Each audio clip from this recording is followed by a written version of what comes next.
Hoy vamos a concluir ya la última parte del viaje del Papa Francisco a Fátima. Va a ser la cuarta y, como os decía, la última. Y va a dar bastante de sí con bastante lectura, pero sobre todo lectura sumamente interesante, no solo por lo que pasó, sino por lo que tiene que venir en un futuro muy cercano.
Pues damos inicio a esta última parte del Papa Francisco con una imagen de portada que en definitiva es el resumen de lo que allí fue a hacer. Ponerse delante de la Virgen con tantas flores de las que veis aquí, rosas, y que por supuesto implicaba todo un gran mensaje que ya hemos ido viendo. Pero vamos a ver aún bastantes más cosas. Ahora ya, cuando el Papa regresaba hacia Roma, y ya sabéis que es característico que precisamente en el viaje de regreso del avión, allí donde ha ido, tiene una rueda de prensa. Vamos a verla íntegra porque hay cosas que nos van a llamar mucho la atención. Francisco responde sin red a todas las preguntas que le formulan los periodistas. Este es el texto íntegro, vamos a verlo. ¿Qué es lo que queda ahora para la Iglesia y para el mundo entero de las apariciones de Fátima? ¿Y qué se puede esperar sobre el encuentro con Trump del 24 de mayo? Recordemos, hoy tenemos día 23 de mayo. Mañana, precisamente, habrá este encuentro entre Donald Trump y el Papa en el Vaticano.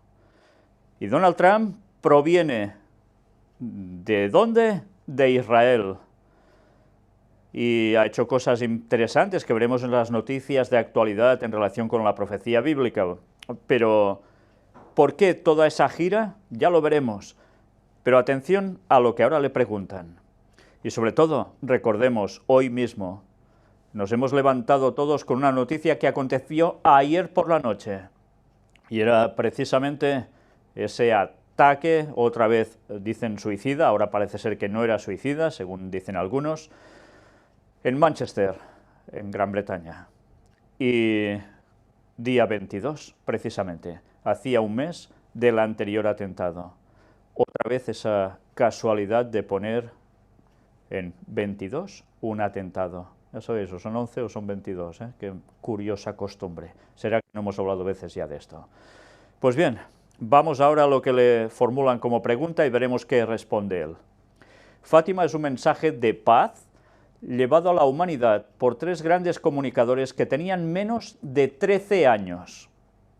La canonización de los pastorcillos fue una cosa que al principio no estaba planeada, porque el proceso sobre el milagro procedía lentamente. Después llegaron las pericias y para mí fue una gran felicidad. El mundo puede esperar la paz. Curioso, lo que dice. El mundo puede esperar la paz. Cuando la Biblia nos dice que dirán paz, paz, y no hay paz. Y con todos yo hablaré de paz. Antes de abordar el vuelo en Roma, recibí a los científicos de diferentes religiones que participaron en un congreso en el Observatorio Vaticano.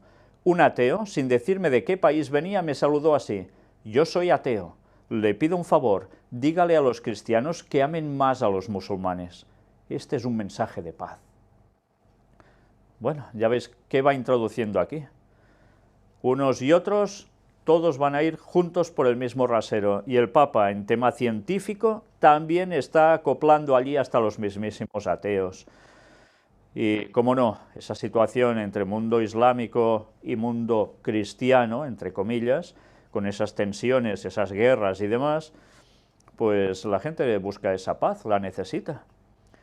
En fin, el ecumenismo viene servido, sobre todo cuando haya una cierta aparición, aún más. Usted ayer habló sobre derribar los muros, pero dentro de algunos días se encontrará con un jefe de Estado, el presidente Trump, que quiere construir muros y que no piensa lo mismo que usted, por ejemplo, sobre el clima y sobre los migrantes. A pocos días de esta audiencia, ¿cuál opinión tiene sobre las políticas del presidente estadounidense y qué espera del encuentro con él? Nunca me hago un juicio sobre una persona sin escucharla, creo que no lo debo hacer. De nuestro coloquio saldrán las cosas, él dirá lo que piensa y yo diré lo que pienso. Sobre los migrantes, ustedes saben muy bien qué pienso yo. Siempre hay puertas que no están del todo cerradas. Hay que buscar las puertas que por lo menos estén un poco abiertas. Hay que entrar y hablar sobre lo que existe en común y seguir adelante paso a paso. La paz es artesanal, se hace cada día. También la amistad entre las personas, el conocimiento mutuo, la estima recíproca es artesanal, se hace cotidianamente. Respeto por el otro, decir lo que se piensa sinceramente. Y ahora, después de leer esto, en retrospectiva de unos días, precisamente hoy que Donald Trump ha estado en Israel, al igual que ayer, y ya decían que por primera vez parece ser que puede llegar a conseguirse esa paz entre unos y otros en ese lugar.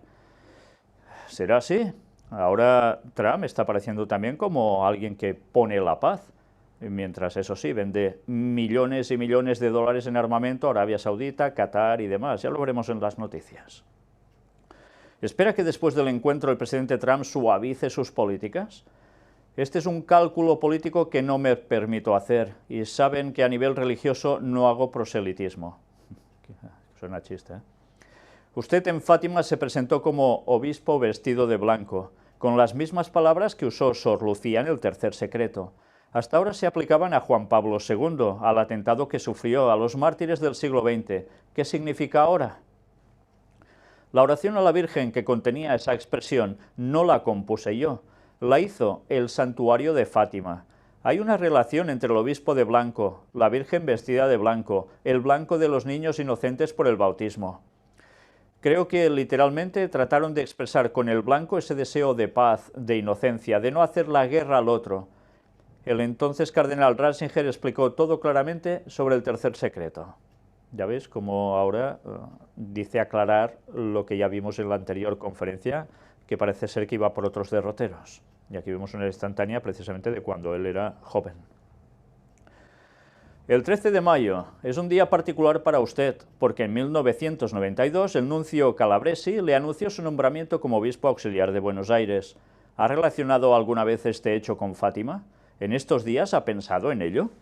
No he pensado en la coincidencia. Solamente ayer, mientras rezaba delante de la Virgen, me acordé de que el 13 de mayo de hace 25 años recibí la llamada del nuncio que me anunciaba el nombramiento.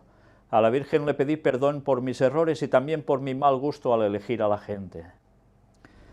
Qué casualidad que todo vaya siendo en días 13, ¿eh? La fraternidad San Pío X tiene una gran devoción por Fátima. Se habla de un acuerdo en breve y algunos se imaginaban un anuncio hoy. ¿Se llevará a cabo este acuerdo? ¿Y cuál es para usted el sentido de esta reconciliación? ¿Volverán con triunfalismo? Descartaría cualquier forma de triunfalismo. Hace algunos días, la Feria 4, el Congreso de la Congregación para la Doctrina de la Fe, estudió un documento y este texto todavía no me ha llegado. Las relaciones actuales son fraternas. El año pasado di la dispensa para la confesión a todos sus sacerdotes y una forma de jurisdicción para los matrimonios. Pero ya desde hace tiempo para sus problemas, para los casos que deben ser resueltos por la Congregación para la Doctrina de la Fe, por ejemplo, los casos de abusos, los están sacando adelante con los dicasterios vaticanos. Con Monseñor Fellay tengo una buena relación, he hablado varias veces con él. A mí ni me gusta apresurar las cosas, sino caminar y caminar, luego se verá. Para mí no es un problema de vencedores o vencidos, sino de hermanos que dan pasos adelante. Fijaos una vez más cómo va hacia el ecumenismo con estas personas que no están en la misma sintonía que el Vaticano exactamente. ¿Evangélicos y católicos pueden hacer un trayecto juntos? ¿Podrán participar en la misma mesa eucarística? Se han dado grandes pasos. Pensemos en la declaración sobre la justificación. Desde aquel momento el camino no se ha detenido. El viaje a Suecia fue muy significativo. ¿Os dais cuenta cómo todos los viajes están más que bien planificados para ir buscando un objetivo? Es paso a paso lo que él está diciendo, y lo están haciendo muy bien. También por el ecumenismo del camino, del caminar juntos con la oración, con el martirio, con las obras de caridad y misericordia. Y allí Cáritas luterana y católica hicieron un acuerdo para trabajar juntos. Dios es el Dios de las sorpresas, no debemos detenernos nunca, debemos rezar juntos, ofrecer testimonio juntos, hacer las obras de misericordia juntos, afirmar que Jesús es el único Salvador y que la gracia solo viene de Él. Los teólogos seguirán estudiando, nosotros seguimos adelante con el camino. Una vez más, el ecumenismo trabajándose a la perfección. Y además por la ayuda a los demás, cómo no, a los necesitados. En Fátima hemos visto un gran testimonio de fe popular, la misma que se ve en Medjugorje. ¿Qué piensa sobre las apariciones y sobre el fervor religioso que han suscitado, puesto que decidió nombrar a un obispo delegado para los aspectos pastorales? Ya sabéis que allí también se habla de apariciones. Todas las apariciones o las presuntas apariciones pertenecen a la esfera privada, no son parte del magisterio público ordinario. Para Medjugorje, Benedicto XVI instituyó una comisión presidida por el cardenal Ruini. Yo recibí el resultado. Estaba compuesta por buenos teólogos, obispos y cardenales. La relación de la comisión es muy buena. Había algunas dudas en la Congregación para la Doctrina de la Fe y el dicasterio consideró oportuno enviarle a cada uno de los miembros de la Feria 4, la reunión mensual de la Congregación, toda la documentación, incluso los pareceres contrarios a la relación Ruini. Yo recibí la notificación un sábado ya tarde. No me pareció correcto. Era como subastar la relación Ruini, que está muy bien hecha. El domingo por la mañana, el prefecto de la Doctrina de la Fe recibía una carta en la que le pido que envíe a la Feria 4 esas opiniones en contra, que me las envíe a mí personalmente. Estos pareceres fueron estudiados, todos, subrayo, todos. La relación Ruini afirma que hay que distinguir las primeras apariciones, cuando los videntes eran chicos, y dice que hay que seguir investigando esas. Sobre las presuntas apariciones actuales, la relación presenta sus dudas. Yo personalmente soy más malo, prefiero a la Virgen Madre que a la Virgen que se vuelve encargada de una oficina de telégrafos y envía un mensaje cada día. Y estas presuntas apariciones no tienen tanto valor, esto lo sigo como opinión personal. Hay quienes piensan que la Virgen dice: venga, en ese día tal, a tal hora, le voy a dar un mensaje a ese vidente. Luego, tercer punto, está el hecho espiritual y pastoral, el nudo de la relación. Gente que se convierte, que encuentra a Dios, que cambia de vida. Y esto no gracias a una varita mágica. Este hecho no se puede negar. Ahora, para ver esto, nombré a un buen obispo, Monseñor José, que tiene experiencia para ocuparse de la parte pastoral. Al final se dirá algo. ¿Os dais cuenta? Ellos, en definitiva, no se muestran diciendo esas apariciones son totalmente ciertas, puede ser las primeras sobre todo que fueran así, las posteriores están más en duda, pero es innegable, hay conversiones, hay cambios. ¿Y por qué? Pues que se producen porque la gente va a esos lugares, invoca a la Virgen de tal lugar y son sanados milagrosamente. Y también se convierten espiritualmente. Bueno, pues aparte de esto, están recibiendo muchísimo dinero con todo ese movimiento de gente que va a estos lugares en peregrinación, pues evidentemente ya les va bien. No terminan de declararse de una forma u otra aún, pero mientras van haciendo, eso siempre les conviene, ¿verdad? Y la gente, ¿qué está haciendo? Convirtiéndose a través de ¿qué? De sensaciones, de sentimientos, de emociones. Evidentemente, Satanás trabaja muy bien en ese aspecto. ¿Por la doctrina? Evidentemente no. Claro, a Satanás la doctrina, ¿cómo que no? Las ONG que salvan a los migrantes en el Mediterráneo han sido acusadas de contubernio con los traficantes de hombres. ¿Qué piensa? Leí en el periódico que existía este problema, pero todavía no conozco los detalles. Por esto no puedo expresar opiniones. Espero que sigan adelante y que surja toda la verdad. Bien, esto lo vamos a tratar en las noticias de actualidad. Se ha destapado que hay ONGs que trabajan también acusadas de complicidad con esa mafia de traficantes de hombres que huyen de sus países, o no, pero que van hacia Europa buscando, teóricamente, todos una vida mejor. Y a partir de aquí, ahora se destapa que hay ONGs que tienen esos tratos de cobro con mafias. Y claro, nadie sabía nada, ¿eh? Hasta ahora se ha destapado qué cosas. Bueno, él dice que no sabía nada de esto. Mary Collins es el último miembro que ha renunciado a la Comisión para la Tutela de los Menores y explicó que lo había hecho porque los oficiales en el Vaticano no ponían en práctica los consejos de la Comisión. ¿De quién es la responsabilidad? ¿Qué se está haciendo para que se pongan en práctica? De esto estuvimos hablando también, de esta señora que renunció a estar en esos procesos que se están haciendo para ir contra las agresiones por parte de gente del clero hacia, en tema sexual, sobre todo, hacia los indefensos en un principio. Bien, pues esa señora se hartó de ver que no se avanzaba y se fue, aunque dijo que seguiría colaborando, etcétera, etcétera. Pues mirad ahora la respuesta a todo esto. Mary Collins me explicó bien la cosa. Hablé con ella, una buena mujer. Seguirá trabajando en la formación con sacerdotes sobre este punto. Hizo esta acusación y tiene un poco de razón, porque hay muchos casos retrasados. Retrasados porque se amontonaban ahí.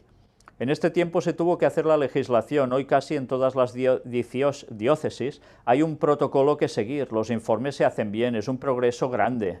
Es curioso, hasta ahora dicen que no hacen esto.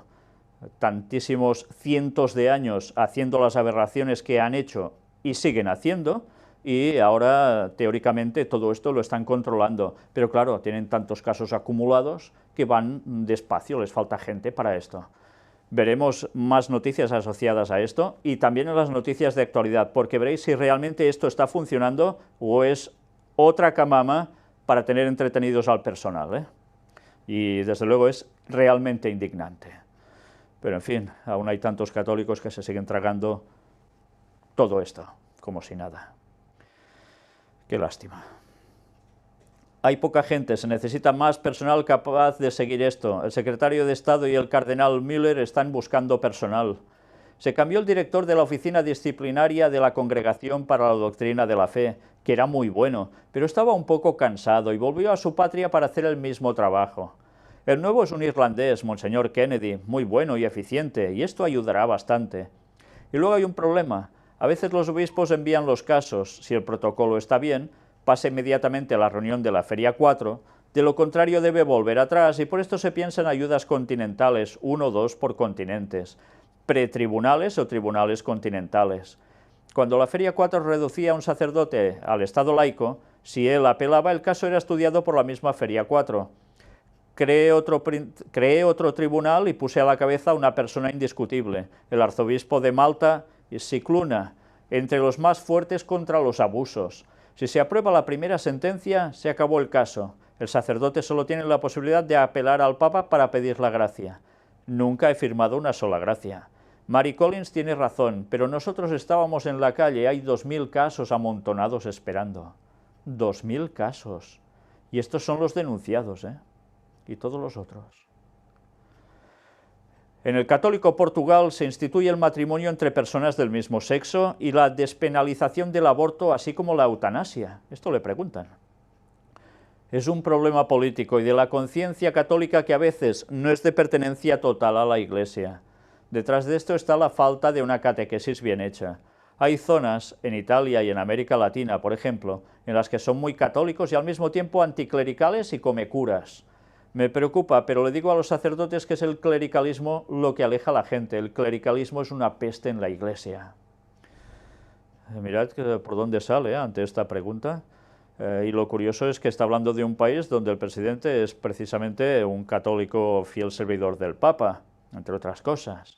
Y las leyes están yendo hacia otro derrotero de lo que oficialmente expresan ellos caras al público. Como siempre, ese extraño doble juego, ¿eh? Bien, terminamos esa entrevista y precisamente vemos esto. El Vaticano tenía 2000 casos de abusos sexuales atrasados. Desde luego no son pocos, son muchos. Y lo triste es que, como siempre, esto va avanzando lentamente y tantas personas después se quedan insatisfechas con los resultados. Bien, ya en Roma, ¿qué tenía que hacer el Papa? Pues lo de siempre. El Papa Francisco agradece por su viaje a Fátima en Santa María la Mayor. Va allí antes de partir. Al regresar, vuelve también allí a ofrecerle su viaje, su triunfo a Satanás. Según informó la sala de prensa de la Santa Sede por medio de un comunicado, el Santo Padre rezó en silencio durante más de 20 minutos y luego ofreció a la Virgen una corona de rosas blancas. Ya estuvimos viendo de dónde viene toda esta cuestión, ¿eh? Las rosas blancas, ya lo veis, asociado todo a Fátima, asociado por tanto a los 13 y a tanta cosa más. Regina Caeli, canonización de Francisco y de Jacinta de Fátima, una llamada al cuidado de los niños. ¿Y qué sucedió? Pues mirad esto, ayer por la tarde volví de mi peregrinación a Fátima, saludemos a la Virgen de Fátima. Primero ya veis que la despidieron con pañuelitos blancos, ¿eh? Lo recordáis bien esa imagen, ¿eh? Pues ahora saludemos a la Virgen de Fátima. Y nuestra oración mariana de hoy toma un significado particular, cargado de memoria y de profecía para quienes miran la historia con los ojos de la fe. Ya veis, cargado de memoria, que es cuestión pasada, pero también de profecía, que quiere decir cuestión futura. Una vez más nos está diciendo que algo referente a tema Fátima tendrá que ver con el futuro. Ya estuvimos hablando de esto, ¿eh? En Fátima me he sumergido en la oración del santo pueblo fiel, oración que fluye desde hace 100 años como un río, para implorar la protección materna de María sobre el mundo entero. Demos gracias al Señor que me ha concedido ir a los pies de la Virgen Madre como peregrino de esperanza y de paz.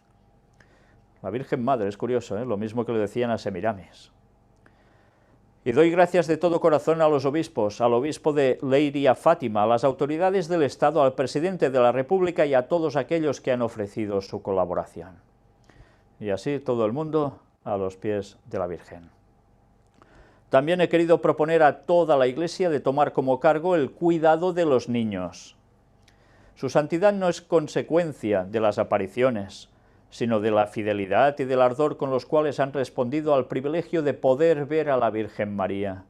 Después del encuentro con la bella dama, ellos la llamaban así, rezaban frecuentemente el rosario, haciendo penitencia y ofreciendo sacrificios para obtener el fin de la guerra y por las almas que más necesidad tenían de su misericordia.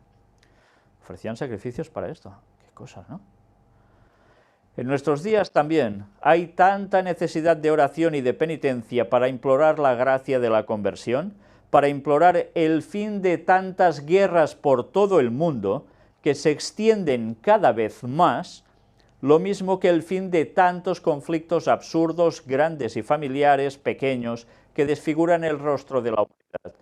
¿Os dais cuenta una vez más esa asociación de hace 100 años, situación de guerra mundial, y ahora haciendo lo mismo, pedir oración y penitencia como hace 100 años por esa guerra que se estaba cursando, la Primera Guerra Mundial, ahora que, como él ya dice, estamos en Tercera Guerra Mundial. Pero cuidado, que dice que iba por partes, pues ahora añade algo más, dice que se va extendiendo cada vez más.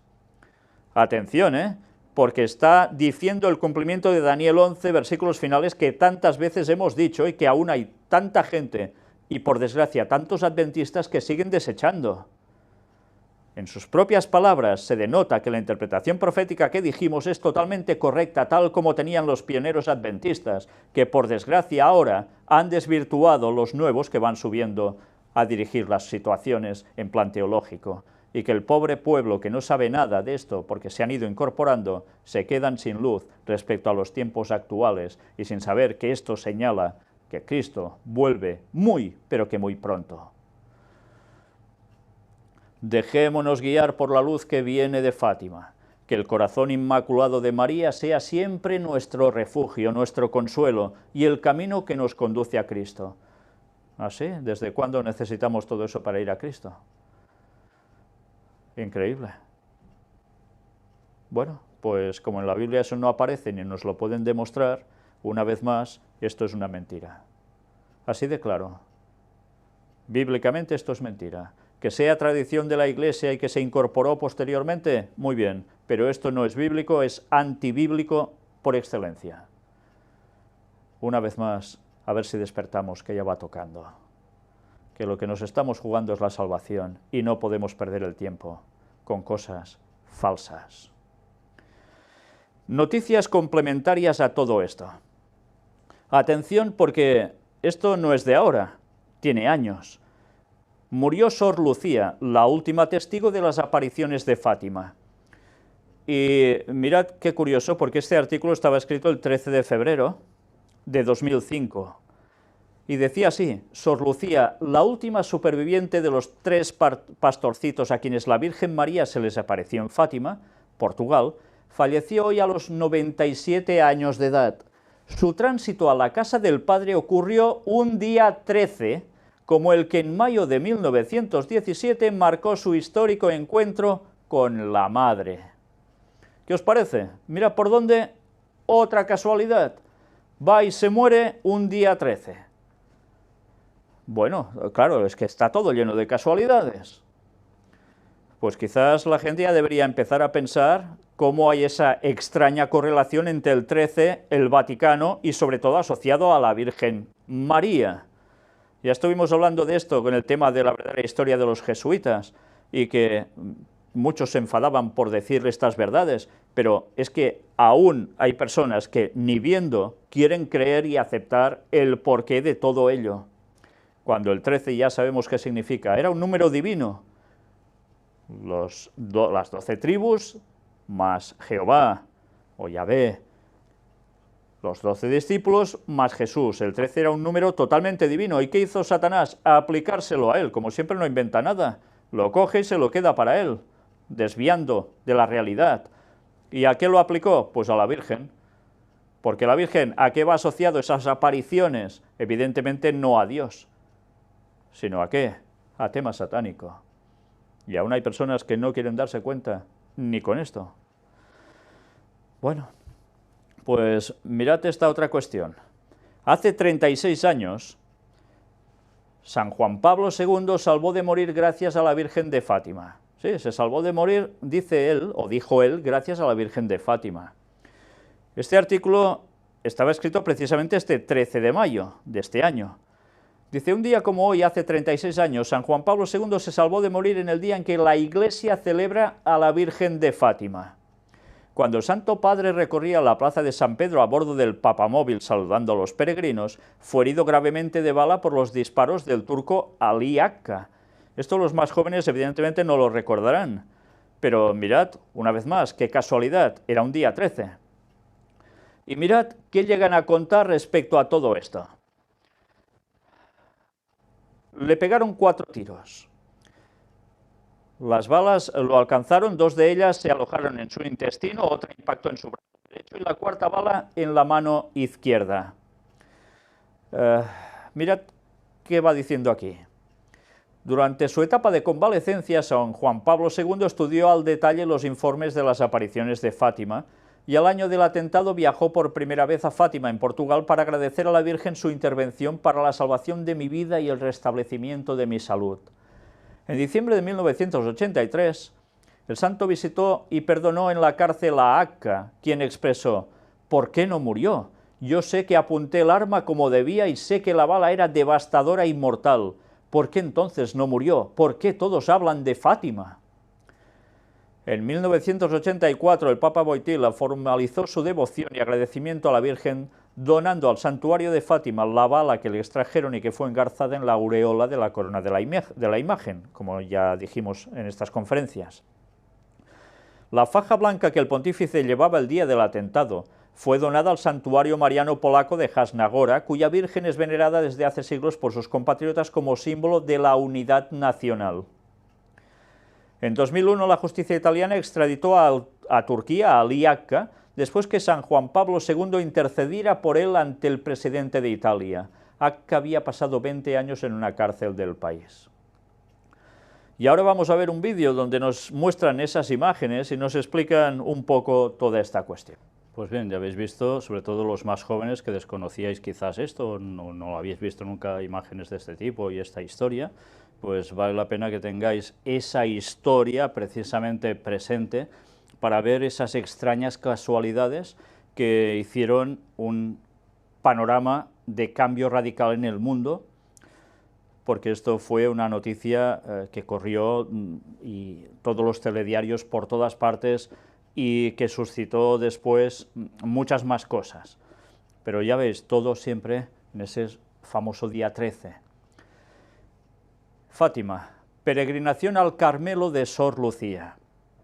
En 19 cajas lacradas, 15.483 documentos destinados a Roma para el proceso de canonización. Ya sabéis, hacía falta también algo así para Sor Lucía. El proceso diocesano de beatificación de Sor Lucía, atención ahora una vez más a los numeritos, concluyó hace 3 meses, el 13 de febrero de 2017, en el 12º aniversario de su nacimiento para el cielo. Los documentos reunidos desde el inicio del proceso, el 30 de abril de 2008, son 15.483 páginas, sigiladas con lacre rojo en 19 cajas por un notario y luego enviadas a Roma a la Congregación para las Causas de los Santos. ¿Sabéis? El proceso se terminó precisamente un 13 de febrero. ¿Y qué quiere decir esto? Si hace 12 años de ese nacimiento para el cielo, para que la canonizaran, ¿será que el próximo año, en 13, también de algún mes parecido, o por ahí, se va a producir eso oficialmente? Bueno, tiempo al tiempo. Estos documentos representan el trabajo de 2 obispos, 2 postuladores, 3 vicepostuladores, 8 personas de la Comisión Histórica y 61 testigos, entre ellos un cardenal, 4 obispos y 34 laicos. El acto de clausura de este proceso, ardientemente deseado por muchas personas del mundo católico, fue presidida por el obispo de Coimbra, el obispo Virgilio Antunes, quien agradeció a todos los involucrados en el proceso de beatificación. El postulador, el padre carmelita Romano Gambalunga, citó la bienaventuranza de los puros de corazón. Lucía era una de ellos, una mujer de corazón puro, con una gran tarea durante el siglo XX, una personalidad caracterizada por su fe, por la grandeza y su humildad, su sencillez, que permitió ser guiada por su libertad espiritual a la luz de la oración y en la alegría de saber la gracia de Dios, ya que a la edad de 10 años Lucía tenía esta conciencia de estar en Dios. La fase romana del proceso de beatificación ha comenzado y se debe hacer referencia a la revisión de las virtudes humanas y cristianas de la hermana Lucía, a la luz de sus muchos escritos, incluyendo su extensa correspondencia y de los testimonios. Si la revisión concluye con un decreto aprobado por el Papa que reconoce el carácter heroico de sus virtudes, ella será proclamada venerable. Si a continuación se verifica un milagro por su intercesión, ella podrá ser beatificada.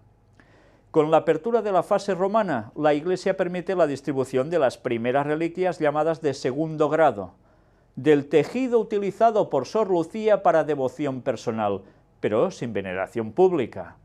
Ya veis, como siempre, cómo les encantan los objetos para ser venerados, ¿eh?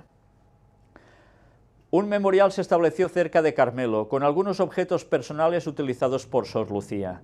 Su primer rosario, la cinta que estaba utilizando en el momento de las apariciones, además del manuscrito original de su primer libro, su capa blanca y su hábito marrón de carmelita, sus trabajos bordados con oro, fotos, su máquina de escribir, la bolsa de la correspondencia, con la última, una copia del fax recibido de Roma el día antes de su muerte, en la que San Juan Pablo II, ya muy enfermo, le expresó su afecto y oración. Ella le había enviado su bastón con el cardenal Tarcisio Bertone, con el deseo de que pudiera caminar, y el Papa bromeaba sobre el bastón de Sor Lucía. Juan Pablo II le regaló un rosario que se puede ver en el memorial y tuvo un vínculo especial con Fátima y Lucía, particularmente desde el atentado del 13 de mayo de 1981. Y envió al futuro cardenal Tarcisio Bertone, entonces número 2 de la doctrina de la fe, para consultar la exactitud de la interpretación del tercer secreto y sobre su integridad antes de su publicación en 2000. A lo que Lucía respondió sí, y para verificar si la consagración del mundo al Inmaculado Corazón del 25 de marzo de 1984 había respondido al pedido hecho por la Madre de Dios, a lo que Lucía respondió nuevamente sí. Cuando Bertone señaló que algunos decían que había otro secreto que ella dijo, no conozco ningún otro. Y se sorprendió que pudieran pasar tanto tiempo buscando lo que no existe, en lugar de preocuparse de poner en práctica los mensajes bien conocidos de la Virgen. Una vez más, se reafirmaban en esos tres secretos tal como habían sido redactados, tal como se habían dicho, interpretado, y que la cuestión se quedaba así. Y eso ha ido moviendo ríos de tinta y documentales y informaciones y tantas cosas más a raudales. En fin, ya sabéis, esas cosas misteriosas que tienen esas apariciones. Y sus mensajes, claro. Francisco a los militares: la paz es un don que hay que pedir a Dios. Mensaje a la 59 Peregrinación Militar Internacional de los Capellanes Militares Católicos del 19 al 21 de mayo en Lourdes. Ya veis, esto también va asociado ¿a quién? Pues a otra aparición de la Virgen, esta vez en Lourdes. Y de todo de lo que se trata, de qué se habla, pues siempre de esa paz. Mirad también esto. 13TV bate récords de audiencia con la canonización de Jacinta y Francisco en Fátima. Y la edición especial de Periferias con Ana Medina obtuvo un 6,1% y la Santa Misa de canonización alcanzaba el 6,6% de share. Cerca de 300.000 espectadores estuvieron siguiendo el sábado la programación especial de 13TV con motivo de la peregrinación del Papa a Fátima.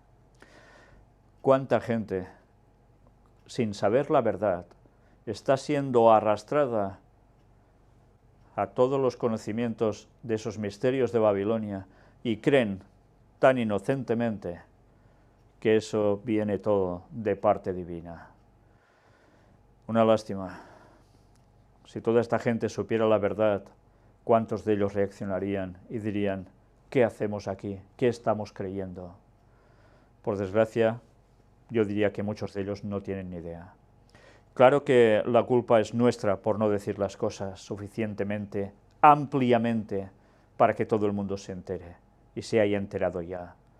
Este es un grave problema que el pueblo de Dios sigue arrastrando, que en vez de estar denunciando todas las cosas y llevando a la gente al conocimiento auténtico de la palabra de Dios, perdamos el tiempo tantas veces y cada vez vayamos dejando de lado el dar el mensaje claro y definitivo a este mundo que tanto lo necesita y que está a punto de perecer. Podemos decir, claro, ellos también pueden tener su Biblia y pueden leerla. Los católicos normalmente no están educados para leer la Biblia, estudiarla a fondo. Están educados para creer lo que les dicen sus dirigentes. Por desgracia, lo mismo está pasando ya en el mundo protestante. Cada vez sus Biblias son menos leídas, y ya no digamos también en el mundo adventista. Es una auténtica pena. Cualquier persona debería afianzarse plenamente en los textos de la palabra de Dios y dejarse de tradiciones, dejarse de perder el tiempo, dejarse de hacer caso a dirigentes que los llevan a la perdición. Si ellos mismos oraran y pidieran a Dios iluminación en el conocimiento de su palabra, de cuántos errores se saldrían. Ahora vamos a ver otra cuestión, y en México. Gobernador mexicano consagra su estado a Dios. Durante una ceremonia religiosa, el gobernador de Guanajuato, Miguel Márquez Márquez, se encomendó a Dios y pidió perdón por sus errores en la gestión de su estado azotado por la violencia. Durante la celebración religiosa con motivo de los 100 años de la aparición de la Virgen de Fátima, en la entidad y frente a un séquito de 2.500 personas, este gobernador encomendó a Dios el futuro de este estado mexicano. Ya veis, Fátima trasciende mucho más allá, incluso en tierras conocidas como guadalupanas. Ya estuvimos hablando también del fenómeno de la aparición de la Virgen de Guadalupe. Entrego a Dios y a su divina voluntad todo lo que somos y todo lo que tenemos en este estado. Al hacer esta consagración de manera humilde reconozco y pido perdón por las fallas que he tenido en mi pasado, aseguró el gobernador Márquez. Actualmente el estado de Guanajuato tiene los niveles más altos de inseguridad y violencia de toda su historia.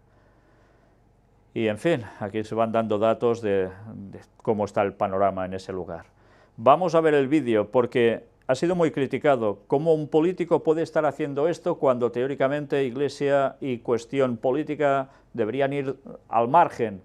Pues bueno, lo hizo. Y mirad en las imágenes, en distintas tomas, y que es muy interesante estar atento a esas tomas, porque los movimientos dicen mucho. Pues ya veis, todo tiene que ver con María Santísima, eso sí, todo tan asociado a lo divino. Bueno, la intención parece ser muy buena, la lástima es que no se están haciendo las cosas del modo correcto. Si la gente fuera educada en cualquier lugar a estudiar la palabra de Dios, comprendiéndola bien, se dejarían de muchas cosas que hacen mal en esta vida a ellos mismos y a otros, y se dedicarían de verdad a hacer las cosas tal como Dios quiere.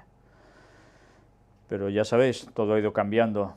¿Y estas cosas para qué van a servir? Evidentemente para que haya una tendencia hacia la religiosidad, pero por desgracia no a la parte buena, sino a la parte, una vez más, del enemigo, que seguirá embaucando a la gente con sus apariciones y de lo que se trate, que tenga que ver relacionado, para ir apartando a la gente de la verdad del Señor y de esperarle bien pronto.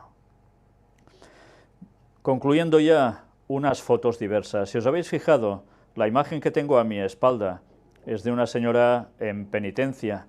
Miradla, va arrastrándose de rodillas, como se dice por aquí, a cuatro patas. ¿Por qué? En un largo camino va recorriendo todo así, no sobre sus pies. Pero no fue la única persona. Pero bien, mirad aquí ese recibimiento tan feliz y alegre por parte del presidente de la República Portuguesa.